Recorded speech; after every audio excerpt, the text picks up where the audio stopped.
today I would talk about how do you motivate yourself, usually motivate yourself. Okay. Mm-hmm. Okay. So in general, like before coronavirus, how I motivated myself, I guess, is like a lot of motivation is my kids. Mm-hmm. I have 2 children and I stay very involved in their activities. My son is in robotics and band, and I volunteer with those organizations. And then after coronavirus, I think one of the things that's motivated me is the project where you discovered me is making these videos with my daughter. My daughter wanted to be a YouTuber, and I said we could do it as long as it was educational. So a year ago, actually, we started this channel called Dreaming English. And I think during coronavirus, I was just like ramped up and continued to make more videos. And because I had more time, like I am working, I work from home, but I had more time to be able to record and edit the videos.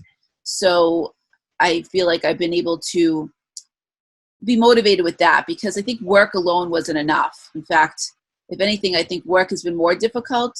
I work in a school, and it's been difficult to kind of connect with the students virtually.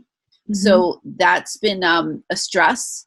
So I think being able to help more people and have more people reach out and say that they have found the videos that we make helpful has given us motivation. And what about you? So I try to make myself. So there's a new channel which you just watched out. So the channel, I want to try to make kind of like traditional cultural stuff there, and want to talk about any sacred history.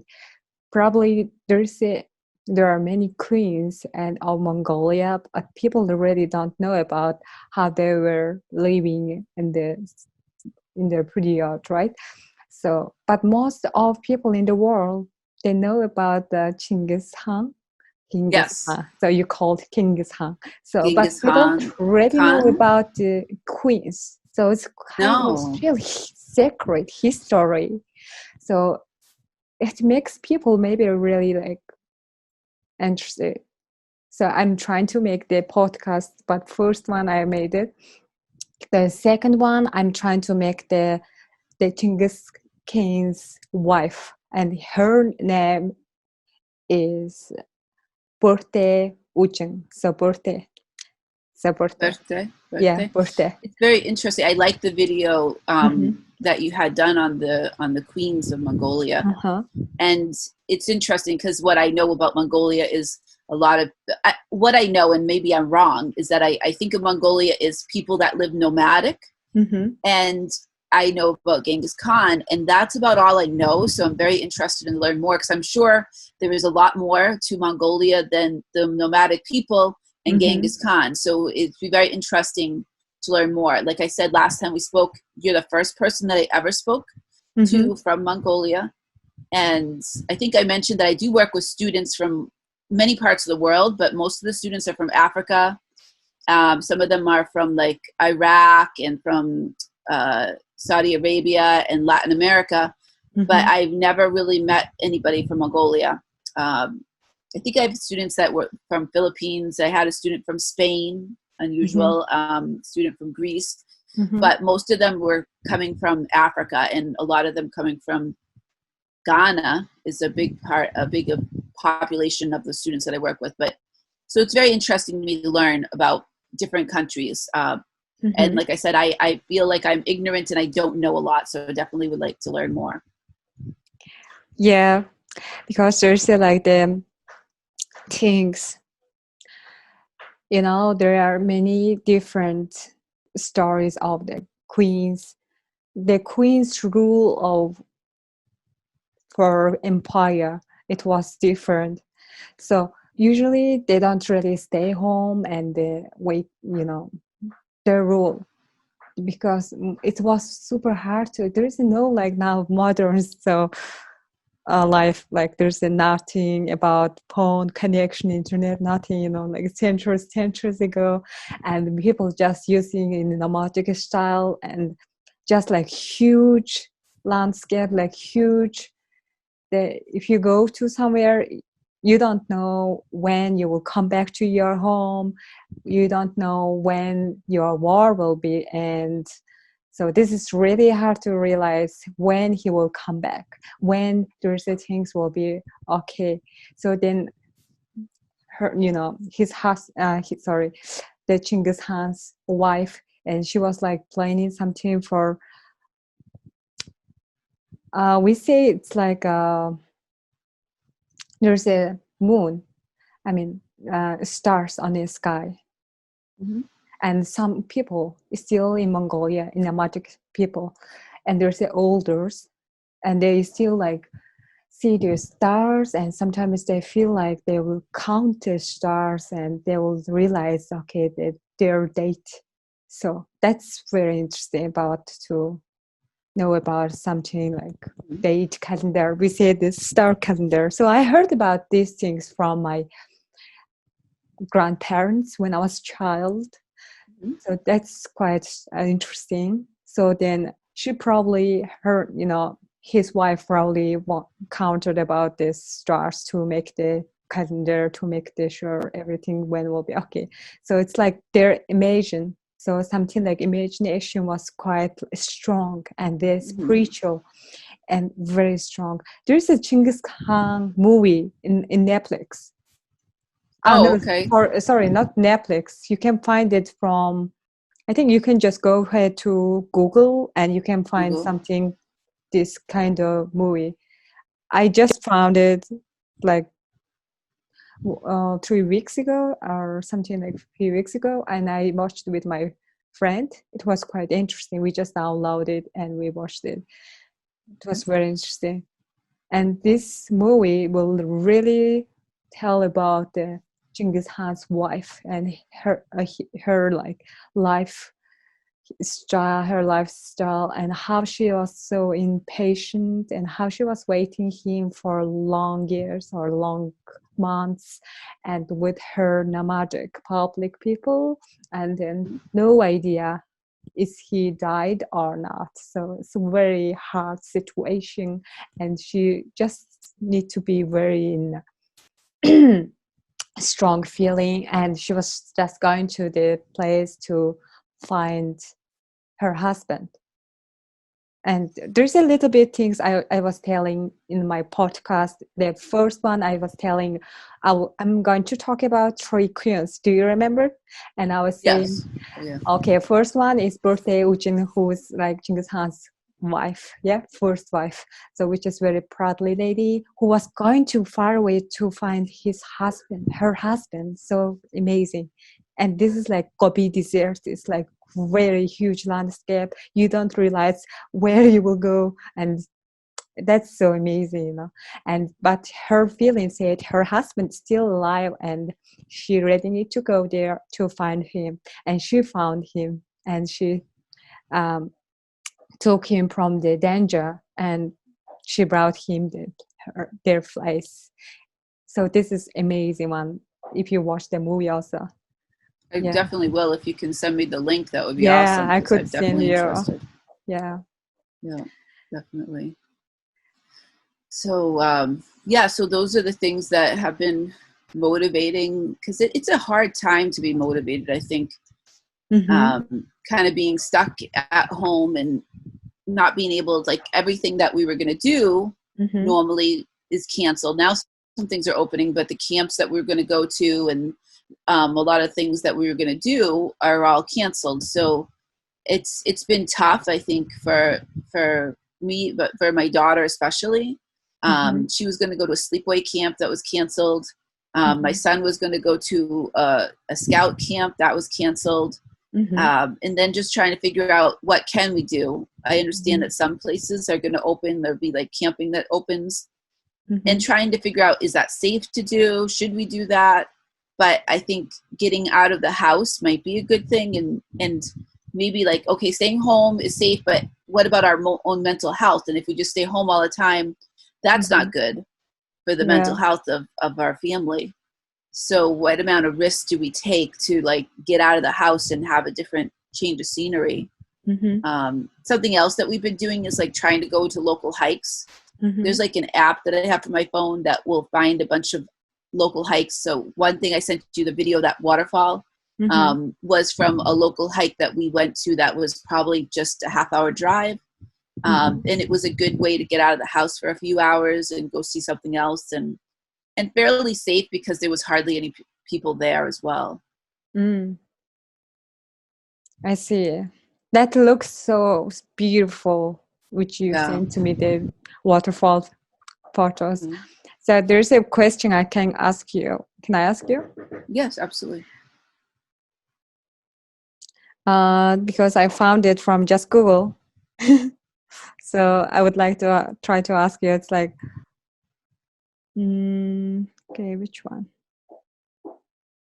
So what are the 3 types of motivation do you usually use for your life? What are the 3 types of motivations, okay. Do you usually use to? Okay, so the way I think of that is like family, work, and health. And I would say family first. Like I said, I am very involved in my kids, and I want the best for them. I want them to have a better opportunity than I had. So I'll do whatever it takes to give them the better opportunities. And that keeps me fairly busy. I would say next would be health. And that's been a difficult thing. I think I didn't do this for a long time, but I got on the scale and I weighed myself, and I read an article that people have gained weight, and I said, I think I gained weight. I ate way too much and I wasn't exercising. I have started back exercising. And so that's a motivation of staying healthy. And again, that goes back to my family, wanting to be healthy and be around for them.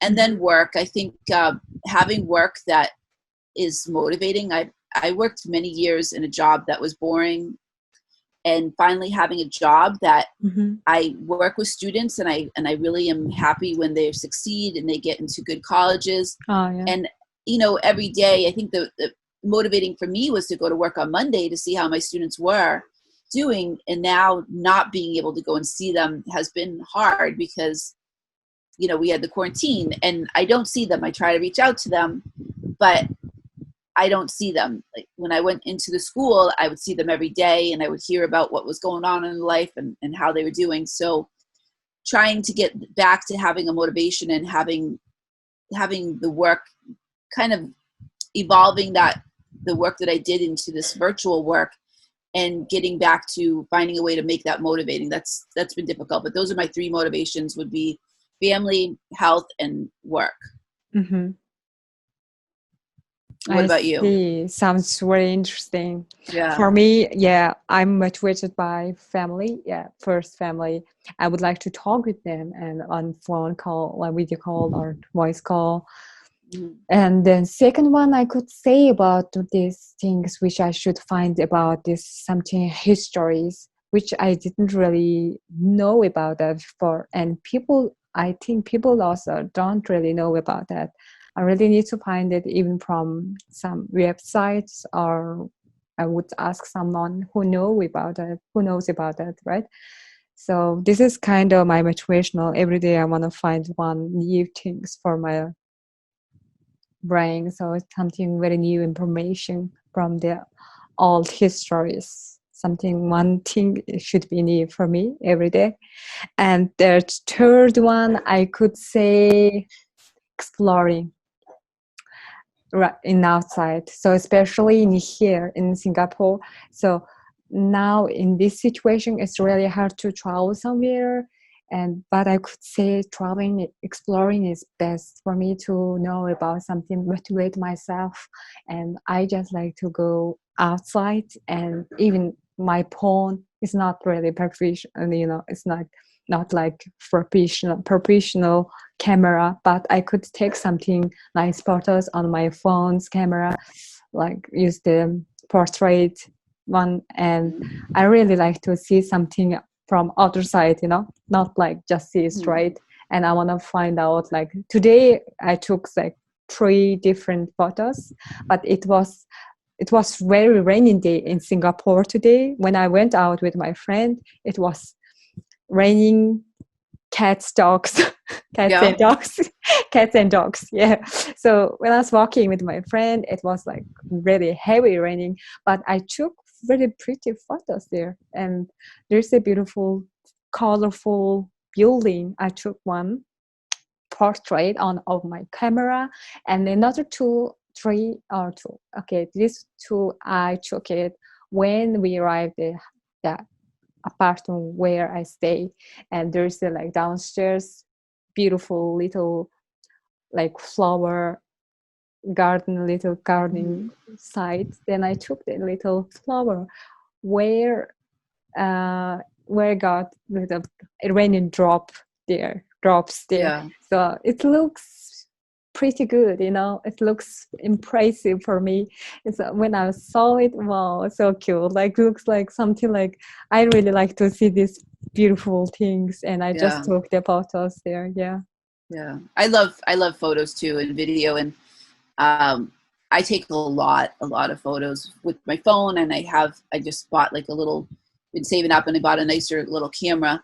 And one thing that I do, because I go take all these pictures and I never look at them, so I don't really watch television, but what I use my television for is I have this Google Chrome stick, and I can have all my pictures. I put them on Google Photos, and I can have all my pictures kind of filtering through, and I put them in different albums. So right now I've been putting ones, I'm actually calling it Quarantine Life, or I'll put Summer 2020, and it will just show me pictures from now. It'll show me pictures from 10 years ago. And it's a great way to see your pictures again, instead of just having them either in photo albums or maybe out on the internet or on what we used to have them on little flash drives or however. But now at least I'm able to see my pictures every day and see them big. And I love that kind of thing. Pictures in the rain, or pictures just, getting out there and exploring. That's what I liked about going to those waterfalls. Or we went to this other place that was like lots of gardens and beautiful flowers. And really, you could take amazing pictures with your phone now. It has like tools that have, I think it's something called live focus, where you can make that flower look all in focus with the background, which you would need an expensive camera with an expensive lens, but now you can do it with your phone. Yeah. And you could have that background be all blurry and that flower be all in nice crisp. I'm like, wow, I would need an expensive camera, but now I can do that with my phone. So that's good thing. There's a phone, and now I use the iPhone 8 Plus. So iPhone 8 Plus still good quality for camera. So usually if I take the photos in the afternoon with good light, under the good lights, so it's really good. So I need to just focus it on the good side, right? So that works quite nice. The one thing that my father was a photographer, still is, and he always tells me that either early morning or late afternoon is call it the golden hours, where the light is like coming in as a nice side light. And then I ordered this thing called a gimbal, which when you take videos with your phone, sometimes it'll be a little shaky, but this gimbal, and it wasn't that expensive, that you can get your phone, and no matter how much shake that you have in your hand, it'll just offset for that shake, and it will keep that video just nice and clear and not shaky. So I'm very excited to try that out, because I've taken some videos for either our channel where, like, say I'm taking a video where I'm walking, and there is that little bit of a shake that I'd like to get rid of. So I'm really excited about trying that out. Wow. When did you get it? I get it on Amazon. It's just called like a gimbal, and I can send you a link later, but it's almost like a little kind of a little tripod thing you can hold with your hand, and your phone will just kind of sit in there, and no matter what shake, if you go this, it'll just hold it uses like GPS and some other technology to hold your phone absolutely perfect. So no matter how you move, your phone will stay straight and not be jiggling at all or shaking. Oh, that's really cool. Yeah, I'll send you like a link so you could see but it's called basically a gimbal for either cell phone. And then this one will fit my cell phone and my small camera. That's a cool idea. Yeah. I was thinking, with the phone you shared that you had an iPhone. I'm a Samsung person, so it's my Samsung Note 9. So Mm-hmm. Yeah, there are Apple people and there are Samsung people, and then there's the others, right? Yeah. But very good. I mean, both the Apple and the Samsung, Mm-hmm. amazing quality. Like I can take video Mm-hmm. in low lights by a campfire, Mm. which you couldn't do before. You would have to use a flash and all that. But now I can take nice video by a campfire and have like just a nice campfire lights like on my children's face. Mm-hmm. And it comes out, which was not possible. I'm amazed that the things that you can take with the cell phones now that you Mm-hmm. just couldn't do years ago. Hmm. Sounds interesting. Yeah. Yeah, there was one that I took. It's not the best, but we did like a video that I posted a couple weeks ago. My daughter wanted to talk about campfires, which we have like a little kind of thing in the backyard that we can have an outdoor fire. And she Mm-hmm. talked about this thing of making s'mores, which is taking a marshmallow and chocolate and graham cracker and making this very sticky dessert over the Mm-hmm. fire.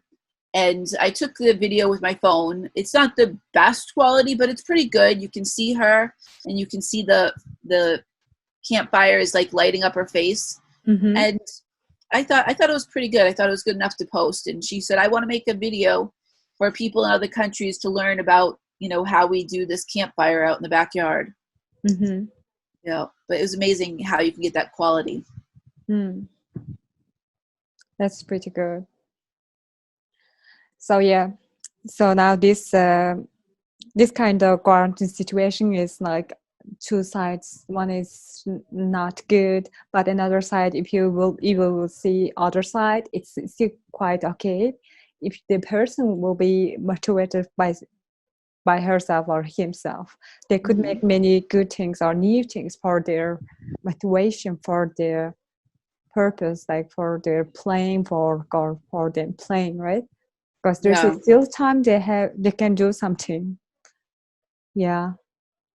I think that another thing that's been good about the quarantine for Mm-hmm. like my family is that my children, I have a 17-year-old, he's turned 17, Mm-hmm. and I have a 10-year-old, and they're so far apart in age that they don't play a lot Mm-hmm. and they don't get along. But now they're playing together or they're spending more time together. Like, Mm-hmm. we have a pool, and usually my son and my daughter will not get together and swim. They Mm-hmm. won't do that, but they've been getting in the water together and playing and having a good time. Or Mm-hmm. usually my son would not come out places with Mm-hmm. us, but now he's been going to the waterfall with us and going Mm-hmm. on hikes and hiking with his sister.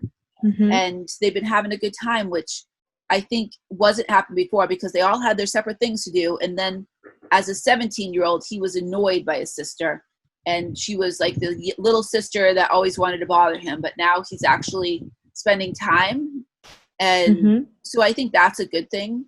And maybe less time of, I think one thing I've always tried to do with my kids is to limit the amount of time that they're using their phones or their screen times. Okay. And I think that having this quarantine, they are on the phones or they're on the screen times because that's the only way that they can talk with their friends. But they're also spending more times with family and more times going on a hike and getting away from the phone and doing other things that they wouldn't do otherwise. So I think it's helping them realize that there's more to life than just being on a phone or watching videos or whatnot. Yeah, that's true. So now they gather to make things together. So it's more Yeah. good, convenient, right? Like very Yeah. useful time to make something together. So that sounds really good. Yeah. So I would ask one question from you. Yep. So what do you think? What's the importance of teamwork? What's the importance of teamwork? Yeah. I mean, that's a good question. I think in English we say that there's no I in team. Mm-hmm. Like the personal pronoun I, meaning that basically it's not one person doing everything, but people coming together and bringing different ideas and actually being able to do something. Like for my work, we have to do a virtual camp, and it's very overwhelming to try to figure out how are we going to get students to sign up for the camp? How are we going to get students to be engaged on a computer, and not to get distracted, because we'll be asking them for 2 hours a day for 3 days a week. And how do we do this? But we have a team of 8 people, and we're working together to come up with ideas. But if it was one person, it would be very difficult. So I think it's like having lots of different people, lots of different variety of people, and bringing their different ideas together to really bring projects and to be able to bring ideas to fruition. So that's what I would say. I don't know what you think. Yeah, that's right. Yeah, I think like this. Because usually like people, it says like, okay, it's kind of teamwork place, but they are really like kind of disappear from the things. And the person are trying to make them motivate, but it's not depends on me or depends.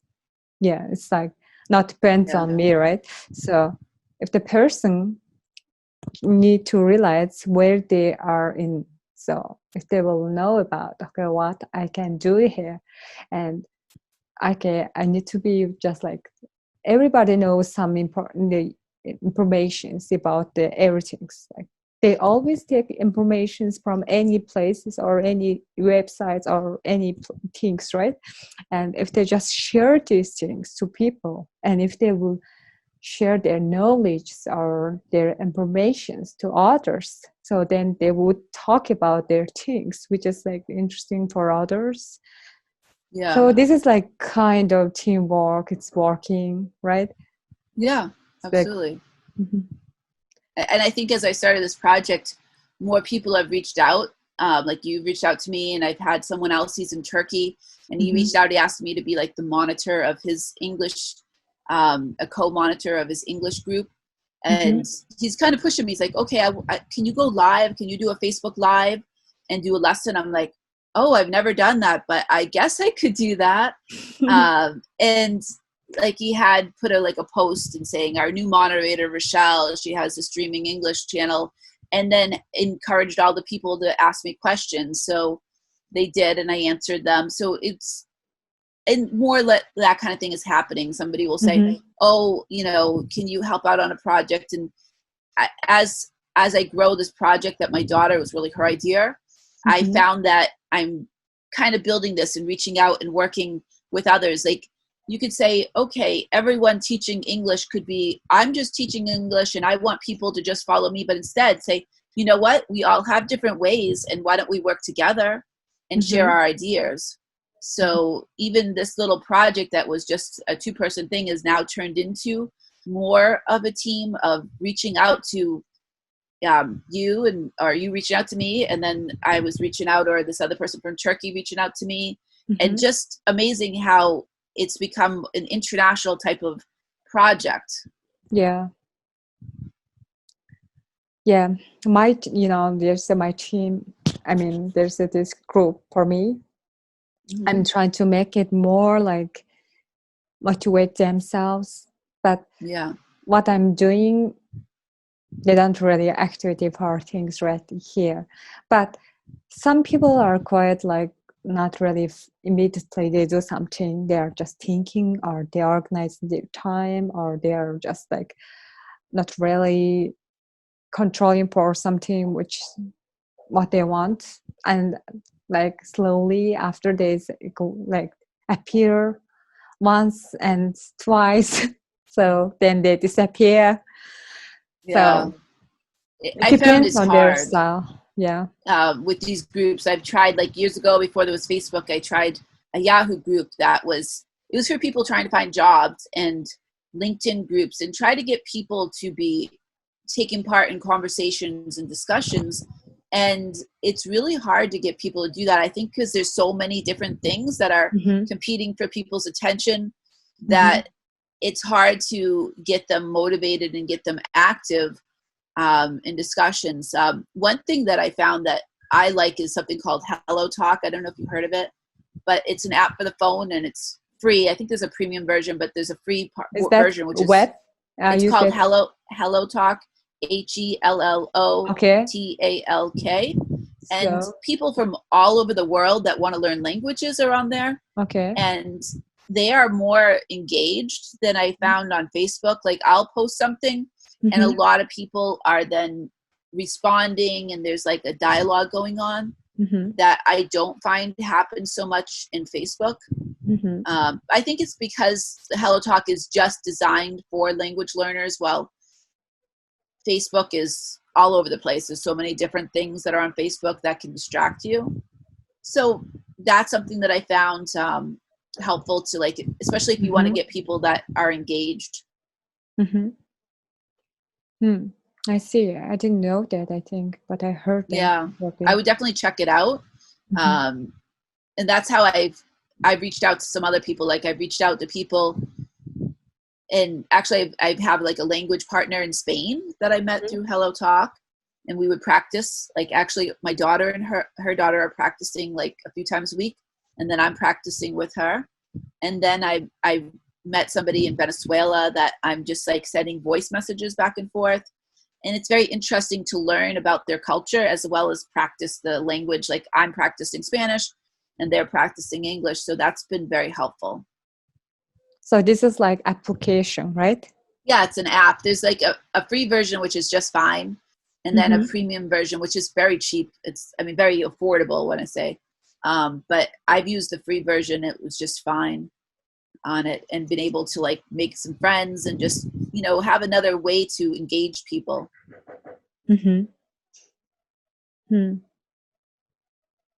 That sounds interesting. I'll check this out also. Yeah. So yeah, so kind of things like the app is more useful, more convenient, but the group is okay. We can share our video or our podcast, our pictures. Absolutely. Then we could talk on just the comment site, right? And but there's also I have the messenger group, so where some people we are gathered. Here to chat about something, their new information, okay, new like what's going on there. So we could talk about things there also. There's just messenger group.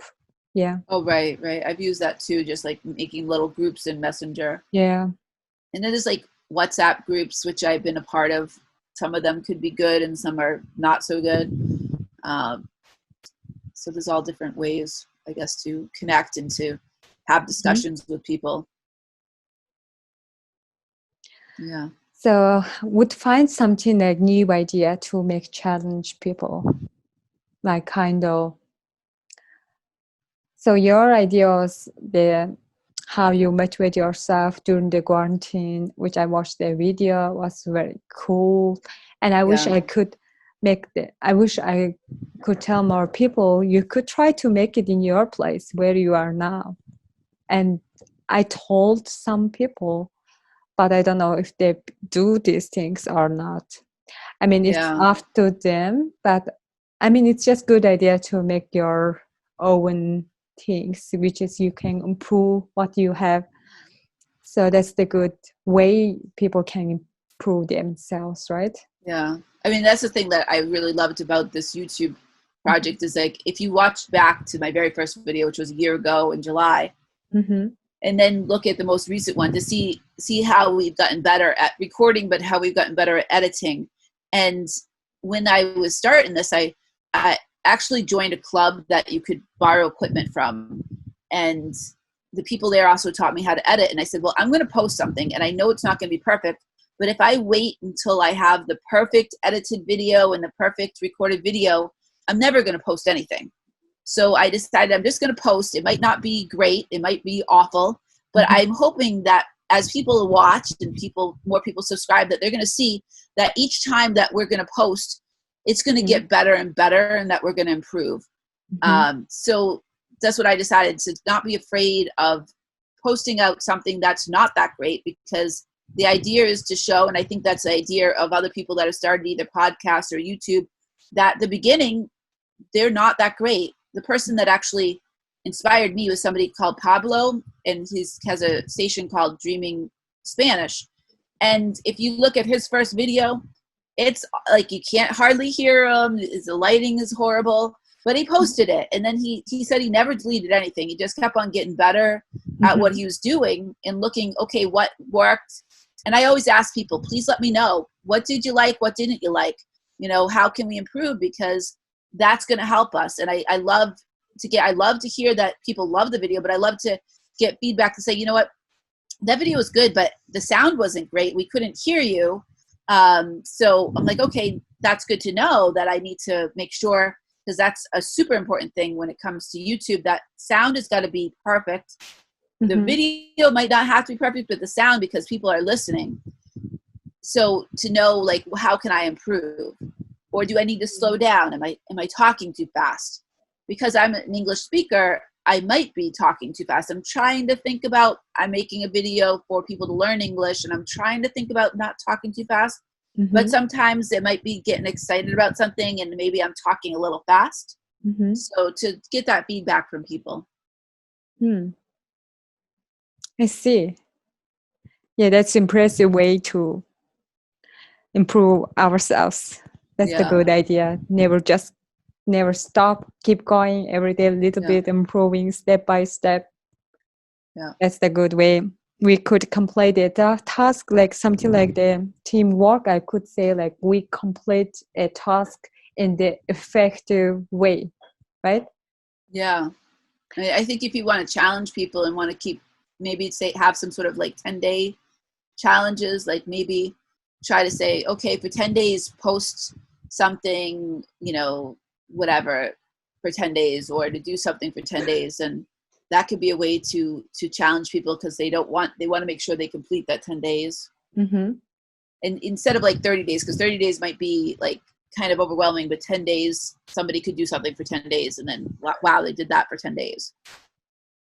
Yeah, that's a good idea to make it